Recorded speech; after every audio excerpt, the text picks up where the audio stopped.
स्वागत. पाहूयात आजच्या ताज्या घडामोडी.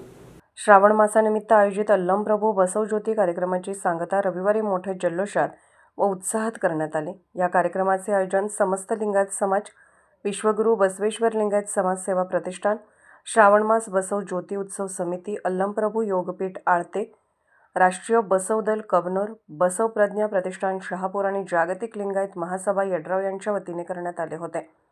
कार्यक्रमाची सुरुवात शिवतीर्थ येथे छत्रपती शिवाजी महाराज यांच्या अश्वारूढ पुतळ्यास तसेच महात्मा बसवेश्वर यांच्या पुतळ्यास पुष्पहार अर्पण करून करण्यात आली. त्यानंतर भव्य शोभायात्रेला प्रारंभ झाला. ढोल ताशांचा गजर, महिलांची वचनदिंडी यात्रा तसेच सामाजिक संदेश देणारे आकर्षक चित्ररथ यामुळे शोभायात्रेला विशेष रंगत आली.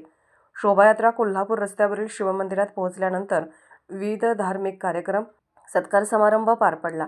याप्रसंगी जगद्गुरू बसवकुमार स्वामी, वस्त्रोद्योग महासंघाचे अध्यक्ष अशोक स्वामी, ग्रामपंचायत सदस्य बाबासो राजमाणे, शशिकांत पाटील, रमेश मोकाशी, उमेश पाटील, गुरुप्रसाद कलशेट्टी, प्रसन्न परीट, राजगोंड पाटील आदी मान्यवर उपस्थित होते. कार्यक्रमात प्राध्यापक राजा माळगी यांनी आपले विचार मांडले.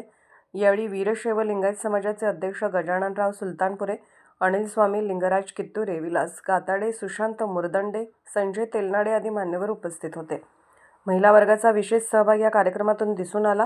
अण्णासाहेब शहापुरे, रुद्रप्पा कवडीकट्टी, मल्लिकार्जुन कवडीकट्टी, अप्पासाहेब नागोरे, अशोक जेऊर, भाग्यश्री स्वराज, रेखा संगणट्टी, पवित्रा मुंडगनूर आदींसह महिलांची मोठी उपस्थिती होती. श्रावण मासानिमित्त दरवर्षी घेण्यात येणाऱ्या या बसवज्योती कार्यक्रमामुळे समाजात धार्मिक, सांस्कृतिक आणि सामाजिक ऐक्य वृद्धिंगत होत असल्याचे मत मान्यवरांनी व्यक्त केले. एसबी न्यूजसाठी मुख्य संपादक शिवाजी भोरे. राजकीय, सामाजिक, आर्थिक असा सर्व घडामोडींचा आढावा पाहायला विसरू नका एसबी न्यूज चॅनल आणि नक्कीच सबस्क्राईब करा.